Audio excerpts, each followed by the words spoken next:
Hello, everybody, and welcome to episode number 18 of the CANAS podcast. As per usual, Celso's here. Hello, Celso. Hello. Perfect. So this week, we won't touch base on the Olympics. We're going to do a recap of the Olympics, I think, just because it's like ever evolving and everything, and just seeing how it goes. Like at this current moment, Canada stands in second in overall medals, but I think we've only won 1 or 2 gold at this moment. So It's like we're like pretty low on the gold medal count, but overall medal we're doing okay, I guess. We'll talk some tennis. There's some big tennis news actually that came out this week regarding a Canadian. A little tiny bit of golf. There's do you know the Waste Management Open in Phoenix? The golf. We'll talk a little. Yeah, right. We'll talk a little bit about that. We'll talk basketball a tiny bit. The Raptors have stepped up quite a bit and are going on a good run. And then we'll finish off with some hockey, I think. So and we'll start with soccer actually, sorry. So some news coming out of the soccer world.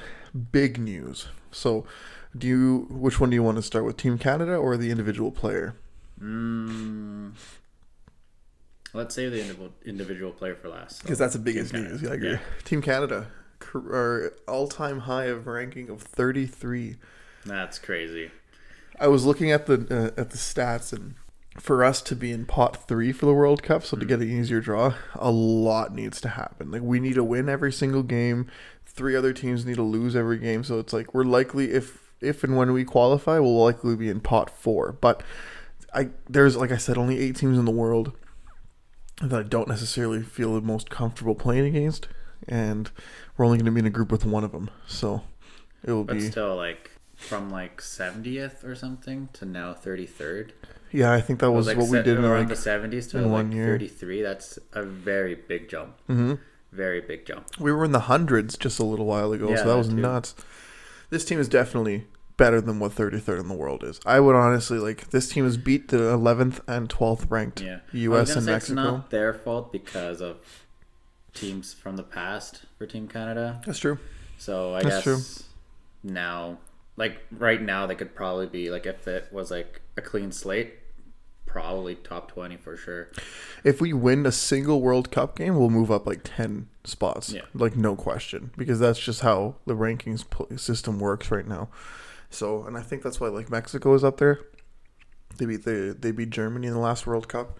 I don't know why the States are up there though. Maybe it's because they won the Gold Cup or something. Maybe just the consistency. They've been showing up for the World Cup quite well. So yeah, so they're up there, but not really one of the best teams.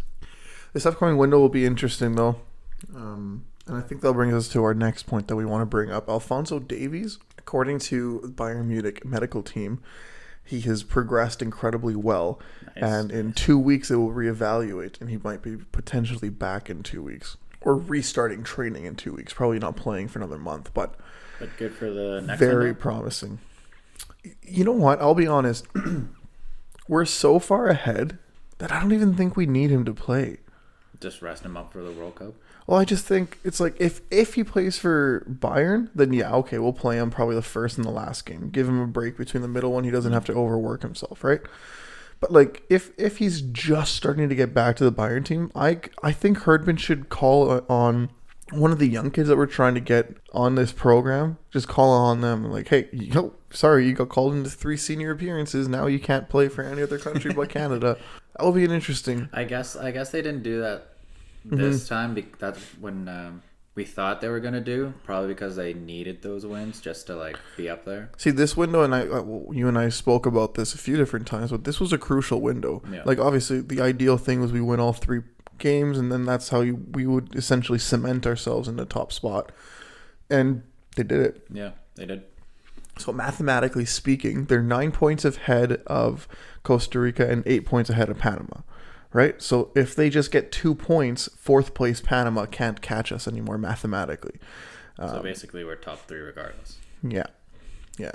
That being said, though, the goal differential for Canada is so high, we would need to lose every game 3-0, and Panama would have to win each game 1 or 2-0, if I'm not mistaken. Or we'd lose 2-0 every game, just for them to catch up. Yeah.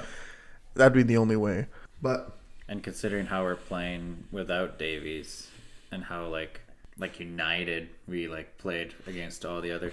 Yeah, this is a brotherhood right now. Yeah. The way that they're playing, there's one team, not 11 individuals, Yeah. which is beautiful to see. So, hey man, It just listen. reminds me of like Germany in the past, where it was just one team, while everyone else, like Brazil, had like a couple players that are like really, really, really good, or like Argentina, who had Messi.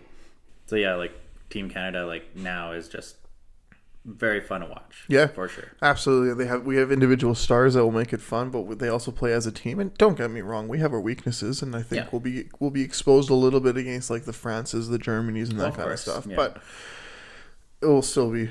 I'm really hoping that we don't get placed against Germany, because Germany is in the second pot this time, and that would be like the ultimate group of death. Just because of Germany? Well, because whoever Germany faces, that will be a group of death. Unless Germany gets into second pot with Qatar, and then that would make it an easier group. I would love to play in Group A, buddy. Like we don't have one of the top 8 teams in the world in that. Wait, so that'd be nice. Going back to learning, so the host city or host country or whatever, they're automatically Group A. Oh, Or they're okay. automatically the top seed of Group A. Yeah, they're in the first pot. So the first pot is really only 7 teams, because but it's going to change with the next World Cup too, right? Like I knew when we talked about it earlier that they're in the first pot, but I didn't know they were like ranked first because of being the host. Yeah, no, they're in the top group, Group A. So it will be interesting to see. I think Qatar's not a bad team, but they're not France, England, Germany, Portugal, Argentina. No. Yeah, no. Brazil, Belgium. even Canada. I would put Canada better than Qatar. Peru better than Qatar. Oh, yeah. Qatar and Australia would have a good fight, but I don't know. No, I don't think anything. No. Anyways, do you like Russia's Cinderella story? The last time was pretty nice. Hey, all the way up to the quarters, I think, and then they lost to the eventual finalists in Croatia. Yeah. Oh, yeah. Russia was pretty fun to watch the last World Cup for sure. Yeah, that was a good one to see. Or was it the semifinals that they lost to Croatia? I think it was the semifinals, because they beat 2 teams in penalties, didn't they? I don't know. Whatever. Remember. They're not Canadians. So it was 4 years ago. Yeah. Right? Jeez. Goodness gracious. All right, so let's go to tennis real quick. So everybody we all know that there's like tournaments throughout the year, and there's some bigger tournaments, smaller tournaments. So there's this one tournament that went on this week, the Rotterdam Open, and both Shapo and Felix were playing in it. Shapo lost in his first game. It was 6-4, 6-2, something like that. 6-4, 6-4, I don't know. Not good enough. Bad performance. Felix, however, played this morning in the final. Ooh. And he was the 3rd overall seed in the tournament. We have Stefanos Tsitsipas, which is first seed, the Greek, and then Rublev, the Russian, who was the 2nd seed. So Felix played against Rublev in the semifinals, lost the first set, but then won the next 2, and straight set winner for his first ever ATP title in Rotterdam. And it was pretty cool, because apparently his very first ever professional match was at Rotterdam 3 years ago. Oh, dang. That's pretty cool. Yeah. So he won his first ever title.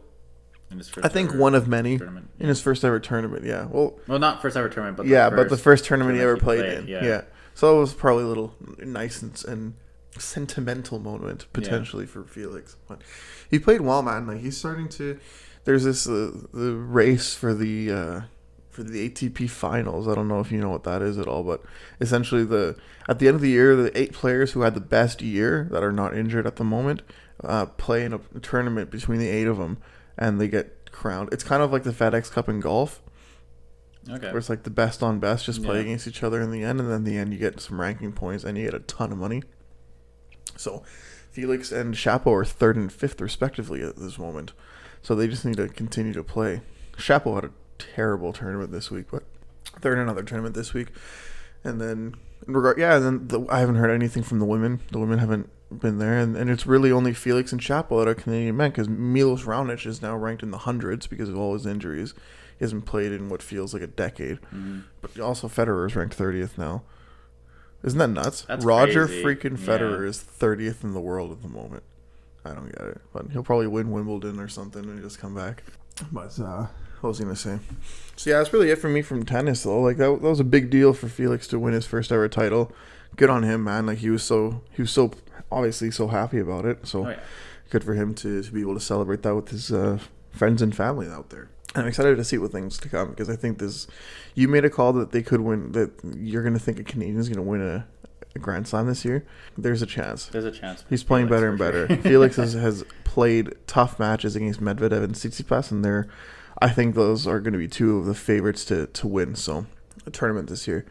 So I guess we'll see. We'll see. Really quick over to golf. There's this tournament going on. It's in Phoenix. The Phoenix Open, the Waste Management Open, in TPC Scottsdale, and it is known as one of the most popular, one of the most famous tournaments in golf. So, did you ever see the video of Tiger Woods hitting a hole-in-one in a golf course with a stadium, essentially of fans surrounding him, 30,000 fans going around? No. TPC Scottsdale. Hole 16 is probably one of the most famous holes in golf. That's not a major. It's like an open stadium essentially. Like it's 124-yard par 3, and it's the entire stadium. You have fans up, like 20,000 plus fans going on cheering. And the second you hit the ball, the decibel level goes just way up there. And there has been golfers who, they like quiet in the first place. No, there's been golfers who've like get ready for his tee shot. He's like, no, this isn't right. And he goes to the crowd and just starts getting him the chants and everything, like putting his hands up, like go, come on, guys. And there was a hole-in-one yesterday, and that thing went ballistic, dude. Like you saw the hit, I was like, oh, good shot, yeah. And it's rolling in, and just like, as if they just scored the game winner in the World Cup or something. Like the crowd just went wild, and beer was being thrown everywhere, and everybody was cheering. It took him, like, the poor guy, the third guy that was having to hit after the hole-in-one guy. Can you imagine, buddy? I would have been so nervous. Oh man. But even then, like, it took 15 minutes to clean all the beer cans up from the green and everything. Like, people were just going ballistic. That is... I have to watch that. That sounds... You definitely have... Yeah, watch it on YouTube. It's incredible. It's Ryder, I think. Something Ryder. Hole-in-one. Waste Management Open. It was unreal, man. It was unreal. But maybe I'll put a link in the description here, and we can have whoever wants to see it watch that. Because Tiger Woods had a hole-in-one in the same hole. It wasn't as big of a crowd at that point because they really, really upgraded the crowds there. Mm-hmm. Or sorry, the stands there. So it was pretty cool to see. But there's a Canadian contention. Adam Hadwin is only 3 strokes back of the leader, Tigala. Tigala had a horrific start to the week, or to the round last round. Like he was at he started 12 under. Mm-hmm. Everybody else was at 10, and he double bogeys hole number 2. So then he's like, oh, okay, here you go, take my lead back. I don't care. Poor guy. He's a rookie on tour. He must have been so nervous. But he got double bogeys the second hole and just goes from... It was just... Ugh. Hadwin was tied for first for a bit. And he started with 3 straight birdies. Yeah. So to move from 8 under to 11 under. So he took the lead single-handedly for a bit. But then he just played par golf for the rest of the round. So... And then we were on 59 watch. Because there's this Scheffler, Scotty Scheffler. He hit 7 under through the first 9 holes. And then he too also, if I'm not mistaken, played just even par for the rest of the round. So interesting to say the least. But that is very interesting. So Adam Hadwin is like currently playing at the moment. So we'll see how it goes. I think he's not in the top 5 of betting favorites to win. There's a few different guys up there that are more likely than him to win. Yeah. From what I can see, like right now, he's only 4 off. So... Oh, so Tigala probably went a little bit higher. Hayes probably 15 under now? 14 under. Oh, so Hadwin got a bogey. That sucks. That's okay. Like, Hadwin's played in the last 2 President Cups. He might play in this next one. But really, if we're going to think of a Canadian possibly playing the President's Cup, it'll be Corey Connors. But Connors is, like, super... I find he starts the first 2 rounds not the greatest. But then rounds 3 and 4, he starts catching up, right? So, like, if he plays a full weekend of golf... He has a chance of actually... Like, he's a good enough golfer to make it happen, right? I don't know, man. Golf is such a tough game. Such a tough sport. It's fun, though. It's so much fun, but it's also so frustrating. That's why you need to have a drink or something when playing, right? When playing the round. Anyways, we'll switch over to basketball really quick. Not too much with regards to Canadian players that we're going to talk about today. We're just going to really talk about the Raptors, who last I checked are the 6th seed now in the East. Yep. 6th seed. They did nothing in the trade deadline except for getting rid of Goran Dragic, who wasn't playing for them all year, who didn't want to suit up for them. Yeah, they say he just didn't really want to play, and then kind of backtracked. He didn't want to play for Toronto. That was his issue. I don't know. Whatever, man. Canada has a bad look on it with the fans sometimes because, it's Toronto and Edmonton especially. Especially. Montreal, too, is pretty bad. Vancouver Actually, all of Canada is pretty bad. All of Canada. Except for Winnipeg, man. I was going to say and Ottawa. Because Ottawa, their fans are so, It's their owner that just... Their owner's a piece of garbage, yeah. Their fans are fine. Yeah. But, I think it's just Winnipeg and Ottawa. I think everyone else is just... terrible. Can be terrible fan base. Yeah, no, I completely agree. But the Raptors were on a 7-game win streak, 8 I think, and they just lost to the Denver Nuggets by 1 point. Yeah. So that would have been that's a tough loss for them. Siakam had a big game, 35 points I think is what he had. He led in every offensive category for the Raptors. So listen, Nikola Jokic is on the Denver Nuggets. He's a perennial MVP favorite, that man. So, and then Jamal Murray wasn't back yet, so that's a Canadian that we didn't get to see play. He won't, like I said, like we said this before. I don't see him coming back until like late April, maybe. Actually, to be honest, I was going to say March, but April's more realistic. So he might play for just the playoffs, but we'll see. Jamal Murray is the perfect 1A or 1B to Nikola Jokic. Like a legitimate superstar, and then like a really good all-star behind him. Kind of like Kyle Lowry to Kawhi Leonard. Yes. Yeah, I agree with that, Yeah. But, no, man, it's good. Like, Chris Boucher is playing decent for the Raptors still. He's been injured for a while this year, but he's come back, so we have some nice Canadian content on that team as well. So, it's nice. I don't think we had a single Canadian represent play for the Raptors in the championship year. So, but it was Canada's team, so it worked out okay in the end. And, the Raptors are in charge of their own fate. They didn't do any moves, which I expected that. Yeah. Didn't I say they were? Yeah. Well, you and I talked. Yeah, you did say I'll give credit to where credit's due. You did say that they weren't probably going to do anything, and I'm like, just play with the players they have, and they're doing well right now. So it's just little run. Yeah, it's just for me. I just don't know how you can win a championship in the NBA without a superstar. And the only way to get a superstar is either make a massive trade for him and completely deplete your lineup and then just rebuild it for the next 2 years, or you get tank. And that's what a lot of the teams are doing right now, tanking. But I don't know, like this draft class, I don't know how good it is. I haven't heard like a big name coming out of it, so it'll be interesting to see what happens with the NBA draft this year. Well, it's not, it's only 2 rounds, hey? There's not like a big talent pool to pick out of the NCAA, I guess. It's just 2 rounds. Whereas like the NHL, you have 7 rounds and some of them actually make the teams. Yeah. And the NBA... I guess it's just tough because I think like NBA is just the NBA team and then the G League team. And that's it. I guess so. And then like NHL has the NHL. They have the AHL team. They have the ECHL team. And then they can always go back to their juniors OHL team. Yeah. Or CHL team. They have to. Yeah, they should change that. They should change the rules in basketball because that's going to make for a lot more development and a lot more young players coming up all the time. Like the NHL does a really good job at, because they have like other leagues that they can play and then move on up from there, kind of thing. Like same thing with the NFL. Like all they have is just their team and their practice squad. Yep. They don't have really much else. Yeah, and that's why like the average career length in the NFL is like just over 2 years, I think. Like that's nuts to me. That's just baffling. All right, super quick on the NFL. Who do you think wins today? I guess you guys will be listening to this by Tuesday, so I guess we'll see who wins. We'll see who's right. Yeah, we'll see who's right, yeah. I want LA to win. Even though they're in my division, I want LA to win just because of Matt Stafford. See, and that's what I was thinking. Like, I would love to see Matt Stafford and Aaron Donald win. But I think Cincinnati pulls it out. I think just the offensive line of Cincinnati is not very good. So, but Burrow's gonna have to do a lot of scrambling and everything out of the pocket. But Jamar Chase is just so good, man. But also Jalen Ramsey is in his prime, the best cornerback. All game. It should make for a good game. I just don't want Stafford to win just because of all the years he's played in Detroit.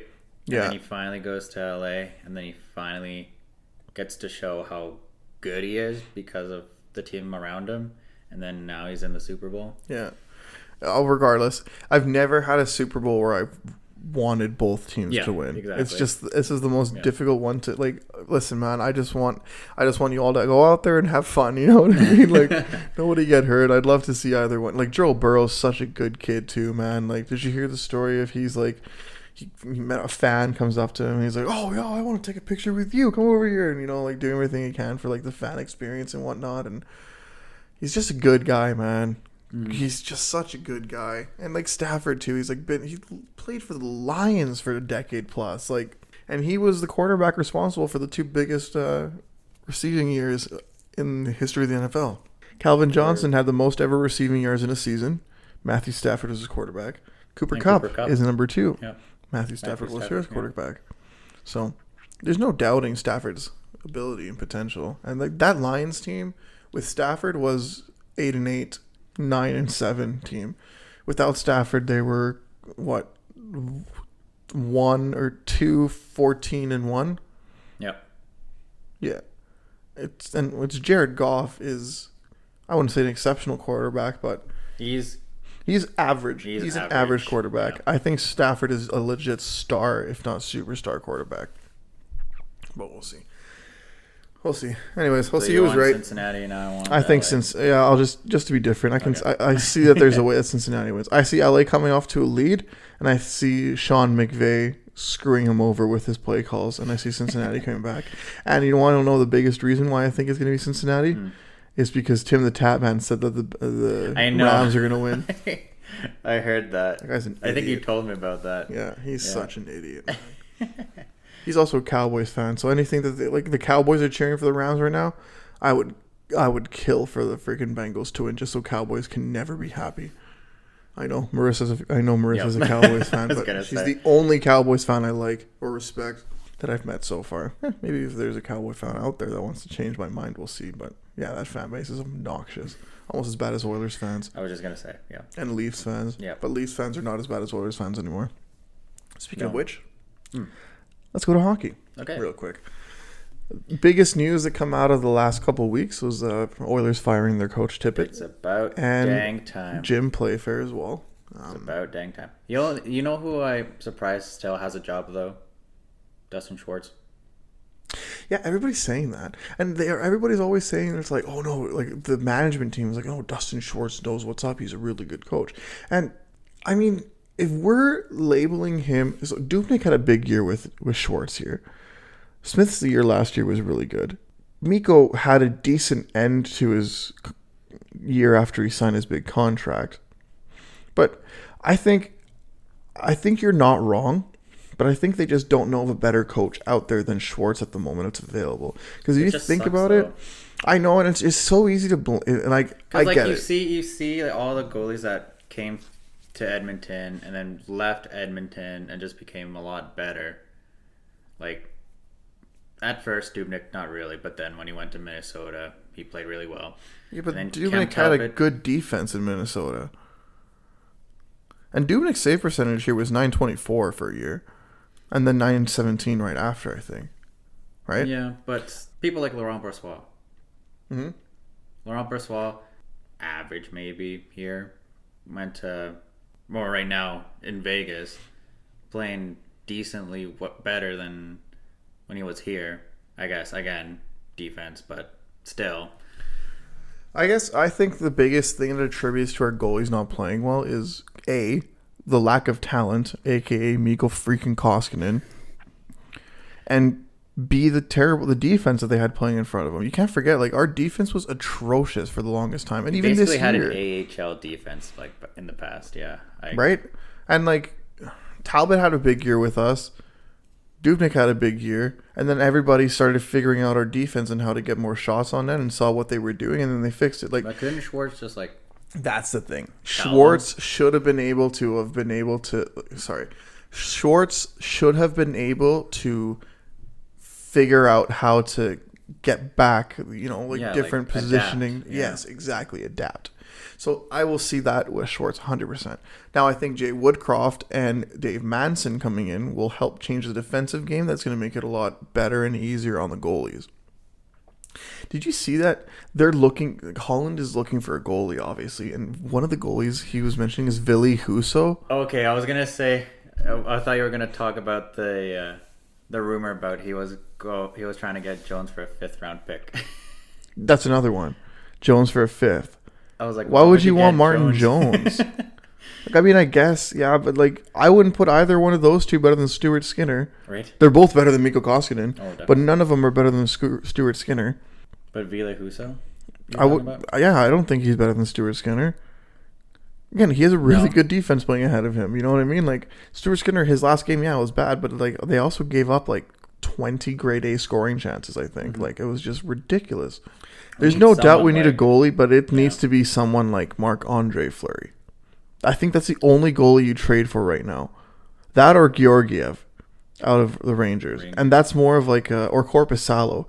All of those are reclamation projects that you try to bring in and you don't spend too much, but they want too much. Korpisalo, they want a 2nd and a 3rd for him. But Korpisalo is basically another Mikko. I wouldn't overpay for Korpisalo. I wouldn't overpay for that. Yeah. I would overpay for Fleury, no question, 100%. And I think Holland would too. If it was a better proposal for Korpi besides the 2 and the 3 3rd round pick, then maybe. But I would I know, and I think Holland is thinking in the same way. Don't overpay for a goalie that's not going to fix everything right now. You're not going to give the 5th for Jones was even a bit of an overpayment. That guy's just garbage. Sorry, he's an NHL goaltender, but he's not the type of goalie that we need, and that's an A goalie. Fleury's who they should be going for. I wouldn't even you mentioned Jonathan Quick. I wouldn't overpay for Jonathan Quick.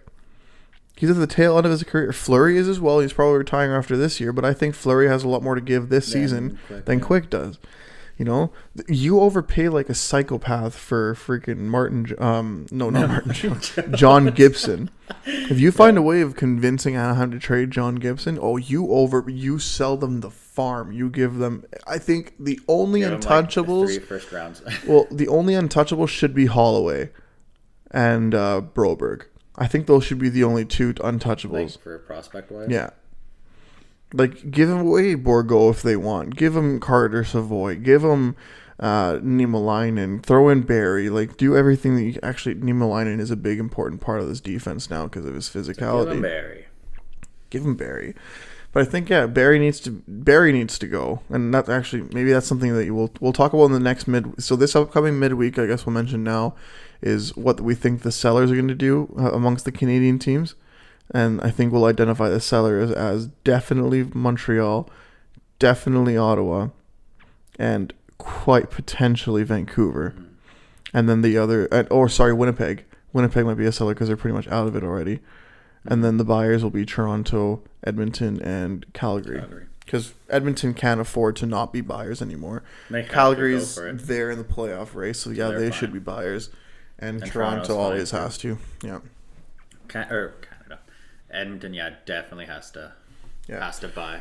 So the next midweek will be what the sellers are going to do. Next week's midweek, the week after, my apologies, will be what the buyers are going to do. So, anyways, back to the who Edmonton can overpay for the goalie. It's I guess we'll talk more about that in a later week actually. So all we got to know is that Edmonton's looking into that. Calgary seems to be staying put recently. Montreal just did a big trade. They got rid of they traded away Ben Sherratt for a 2nd and I think his name is Clark for LA yesterday. It came in yesterday at 8 p.m. from my understanding. Really? Yeah, you just Google it. I did not. Ben Sherratt's already out, which is unfortunate because that's who I wanted for Edmonton's defense. But Ottawa, they don't have many veterans that they can trade. Like Kyle Turris is probably the only one that they can. Or sorry, Kyle Turris. Tyler Ennis is probably the only one that they can really get rid of. But he's going to bring in like a 5th round or a 6th round in value. He's like a really depth piece that can play on the PK, if I'm not mistaken, and like just like a little energizer bunny. So who was it? Brandon Clark in a second for Sherrod? Find it. The only trade I see from the Canadians was the Minnesota Wild one when they got Andrew Hammond for Brandon Baddock. Hammond will be good too because he's an upgrade to both the goalies that they have right now. And he's only played like 56 NHL games and he has a .923 save percentage. I think isn't that nuts? He's Andrew Hammond, yeah, the Hamburglar. Do you think he still has for Ottawa? Do you still think he has the free burgers from McDonald's for life? That has to be, like that's so funny, dude. That is so funny. Yeah, look into it because I'm almost positive that Sherrod got traded yesterday. I saw it and I'm like, well, crap. I remember the only thing that I thought was, damn, that sucks because I wanted him on this team. I remember he's injured right now. That's all I remember. All right, keep on looking. I'll keep on looking. Yeah. And then, yeah, Toronto's still doing really well in the Atlantic out there. Like, they're consistently winning games. They just lost, I think, to Vancouver. Oh, and Thatcher Demko had a monstrosity of a game for Vancouver. 51 saves. That's a legit goalie. If the others can find a way of getting him, oh my gosh. Thatcher Demko is going to be an all-star. Actually, is an all-star, sorry. He will be a star goalie in this league for years to come. No question. So that will be, it sucks. Yeah, the only latest trade that I've seen is just the Hammond for Baddock. I don't see it. Yeah, it just says Montreal Canadiens place Ben Sherrod on injured reserve. Interesting. Yeah. Interesting. I could be wrong. Where you saw that. I'll Google it, but at the end of this episode, and then maybe I'll correct myself in the midweek. Yeah. It was. I'm almost it was with LA, and it was for Brandon Clark and a second. I know I saw the 2nd round pick. I know I saw that in there. Anyways, who else? Oh, yeah, Ottawa doesn't have much to give up. I don't think. And they're in full rebuild mode pretty much, right? Like, it's a super young team. What they should do is in the offseason bring in a bunch of veterans that can help complement their team. They have a lot of cap space for the short term. They have a lot of cap space. And then Matt Murray is playing a little bit better now. It's still not great, but he's playing a little bit better. But what is interesting to me is Shane Wright will likely go to one of Montreal or Ottawa. And Shane Wright would be more beneficial in Montreal, I think, than in Ottawa. We'll see. He's not like a Crosby, McDavid style. I think he's more like he might be as good as Tavares one day. But I think that's the ceiling for Shane, right? I think Tavares is the ceiling, which is still a good player. Still good, yeah. I can see, right to Montreal because Montreal doesn't really have any. They have stars, but not superstars. Yeah. Shane Wright might be able to become a superstar, so. Potentially. I think, like, again, I wouldn't consider John Tavares a superstar. And everything that I've seen of Shane Wright is I think John Tavares is his ceiling, which is, again, not a bad ceiling, but I don't think he's going to run away with the team as like the first line center. Like Suzuki is their first line center at the moment for Montreal, and he's okay, but he's not a legit NHL superstar or anything. So, do you think any other coach gets fired from a Canadian team perspective? Because Ducharme already got fired. Martin St. Louis and Vinny Lecavalier came in to coach that team. I think the fact that only French people can coach and manage in that team, in that franchise, is completely screwing them over. Like, I don't have a question that Marty St. Louis will be a good coach. He's like 2 or 3 years away of experience in order to be able to do that. Like, Woodcroft is going to be, I think, will be a good coach because he's learned. He's been under McClellan for a bit, and then he went down to the AHL and did his head coach there, and then he went up to, now he's in the NHL with all his practice and all of his experience as a head coach, right? So, yeah. Did you find the trade? I'm on Twitter now, and I don't see. Literally, just Google Montreal Canadiens, LA Kings trade Ben Sherrod. Just Google that. Maybe it was a rumor saying that they're close to a trade on this. I know for a fact that I did not dream this at all. I'm more than positive. 2 hours ago, from Montreal, the Canadiens have placed defenseman Ben Sherrod on injured reserve. No. Okay, so maybe it was a talk about trade then. Good Lord, I'm just going crazy right now. I think you are going crazy. Monday through Thursday, I had a collective 8 hours of sleep. So yeah, I'm a little tired. But it's okay. I don't blame you. Yeah, fair enough. Anyways, I think like shorter episode this week, but there wasn't really too much to talk about. Anyways, Not this really, week no. we had like the NHL's, after the All-Star break still going. Olympics will be tough because we released the episodes like almost 2 days after recording. So since that, I think we'll just record a recap of an Olympic recap for Canada. Just talk about like how Canada did. Yeah, I think so. I mean, we can maybe talk like Canada men's hockey. I don't think we'll win a medal. They did not play very well against the States. It was it's not. It's again maybe our K team, like J or K team, like Of NHL. Yeah, like yeah. I mean, Eric Stahl is still a good player, but he's not an NHL player at the moment. Well, he can't really like put the team on his back, really. Yeah, he's not. He's not the Eric Stahl of past. Yeah. Who was a superstar at one point, but yeah, the Canadian women's hockey team is looking good so far. So hopefully this episode airs before the final, which it should be Canada-US.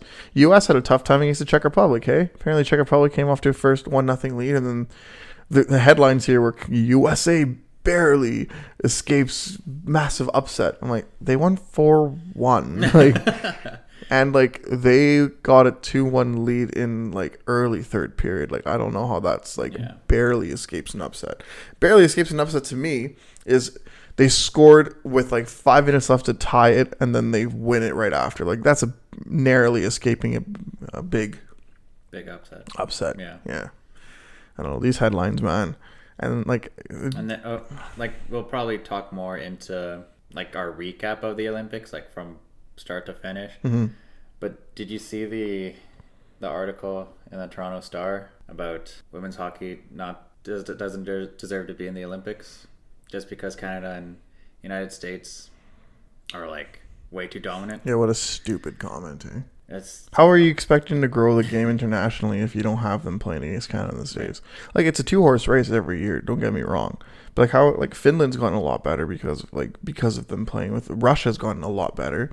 Like, no, you grow the game that okay, then the men's Olympics should really only be Canada against whoever the next best country is that year, because it's like, yeah, Canada is the best team in the world in hockey. When the NHLers play, it's not even close. It's not even close.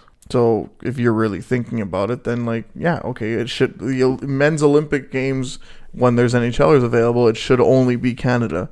Just give them gold already. Seriously though, but there's upsets that can happen. Like, no, it's such a stupid comment. World Cup shouldn't happen because Belgium and Brazil and Argentina are way too. Yeah. Good. Oh yeah, the World Cup should only be an 8-team round robin. Sure. Yeah. Seriously though, if they really feel that way, like, come on, that's such a stupid comment. Grow your sport. The women's hockey is I don't want to sound like a sexist in saying this, but I'd rather watch the men's right now than the women's, because I think it's more fast paced and everything. But the women's game throughout the last few years has grown exponentially. Right. And I wouldn't say I get bored watching it, but it's actually, when it's on TV, I watch it, I'm like, damn, that's a lot of skill right there. Like, I could never do that kind of stuff. It's like, this is the kind of hockey that I want to watch, And that's always been like that with Canada-US games. But now I saw the Russia against, who was it? Russia-Denmark or Russia against someone. I'm like, oh wow, like this is like good hockey right now. Like this is like, not that I guess I sound surprised saying that right now, but like I don't mean it that way. But the women's game is growing, and it's because they're always playing against the best, and they know what they need to do to develop. Canada and the US put a lot more money into their women's program than other people in the world do. Just like Brazil and like Argentina put so much money in their soccer. Yep, exactly. So, look, at the end of the day, women's game is growing exponentially, and it's getting better and better every year, and it's just getting so much better to watch. It's just really nice to see. They've always been very talented, but like the way that the game's grown over the last like decade plus, and like Haley Wickenheiser has a big part in that. Caroline Ouellette as well. Like Shannon Zabados, like all of them have big roles in what they've done for women's hockey. Not just in Canada, but internationally. So, and like there's some women in the States as well that have done an exceptional job at helping grow the game. If they want to keep on growing the game, which I think we should, I definitely think that soon we'll be able to have like a women's league that will be, I wouldn't say watched as much as the NHL, because it's still a difference in level there, but making it unique to it's where all it's up like, to like marketing and stuff. Exactly. If you market it well, then you'll get eyes on it, and then it'll grow. Yeah. And then you're going to have like the old rednecks that's like, no, there's no hitting and there's no fighting. I shouldn't watch it because it's not real hockey. Well, then Come don't on. watch it. Let Don't everyone watch else it. watch it. Exactly. Like, why are you bugging people Right? that like watching women's hockey? Like, it doesn't make me less of a human being for enjoying watching Right. women's hockey. It's hockey. It's I good. love It's watching good hockey. Yeah. They're all significantly better than I ever can be. So it's like I like watching that. Yeah. That's why I don't watch the MLS that much though, because that's not that's not the case for some of them. But anyways, that's everything for episode number 18 of the CANAS podcast. Thank you everybody for tuning in this week. This episode will likely air or will likely be released on Tuesday. So we're gonna have different release dates these coming weeks. We'll have Tuesday and Thursday for the next few weeks. So thank you everybody for listening, and we'll see you later on this week when we're going to discuss in regards to what the sellers are going to do in the Canadian NHL markets. See you later.